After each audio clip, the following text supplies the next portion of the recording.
Assalamualaikum warahmatullahi wabarakatuh. Perkenalkan, nama saya M. Rizky dari kelas DK 4503B, NIM 1601210049. Kali ini saya akan mempresentasikan tugas besar UAS mata kuliah literasi data. Kali ini saya akan mempresentasikan tentang ekonomi kreatif di Indonesia. Ya, ringkasan. Klaim ekonomi kreatif.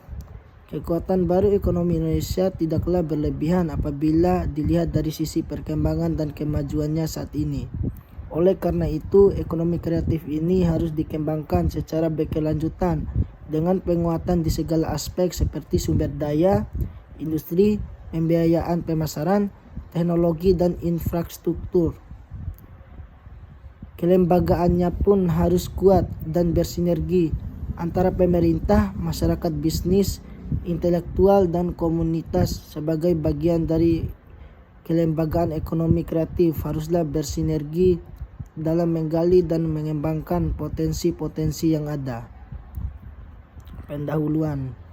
Ekonomi kreatif merupakan sektor strategis dalam pembangunan nasional ke depan karena ekonomi kreatif berkontribusi secara signifikan terhadap perekonomian nasional. Kali ini saya akan membahas tentang statistika deskriptif.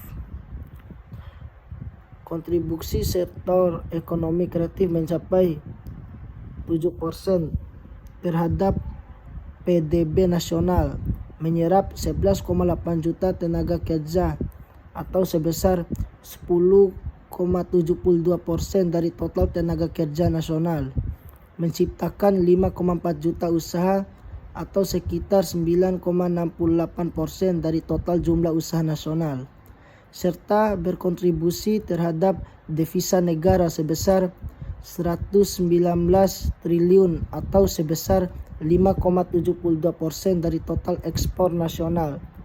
Pada tahun 2013, pertumbuhan ekonomi kreatif mencapai 5,76% atau lebih tinggi dari pertumbuhan ekonomi nasional 5,74%. Dari sumber Ditjen Ekonomi Kreatif Mei 2014. Di daerah ekonomi kreatif perlu mendapat perhatian yang cukup. Basis ekonomi kreatif yang sudah agar dilakukan pembinaan yang baik dalam rangka menciptakan nilai tambah bagi para pelaku ekonomi kreatif. Rancangan eksperimen dan produser penelitian. Untuk mencapai daya saing potensif pada sektor ekonomi kreatif ini, Kementerian Pariwisata pada periode 2015 sampai 2019 telah menetapkan rencana pengembangan yang melibatkan pada 1. Peningkatan kuantitas dan kualitas orang kreatif lokal yang didukung oleh lembaga pendidikan yang sesuai dengan berkualitas. Peningkatan pengembangan dan pemanfaatan bahan baku lokal yang ramah di lingkungan kompetitif.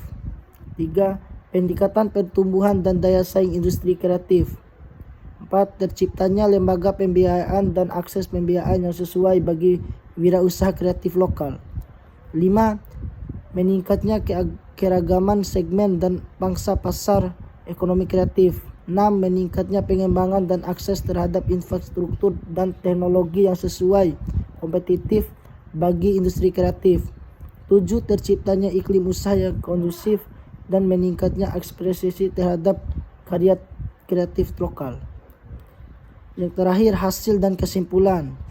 Jadi, itulah beberapa kebijakan pemerintah untuk sektor ekonomi kreatif. Kewajiban kita semua untuk mensukseskannya. Sekian presentasi singkat dari saya. Kurang lebihnya mohon maaf. Wabillahi taufiq wal hidayah. Wassalamualaikum warahmatullahi wabarakatuh.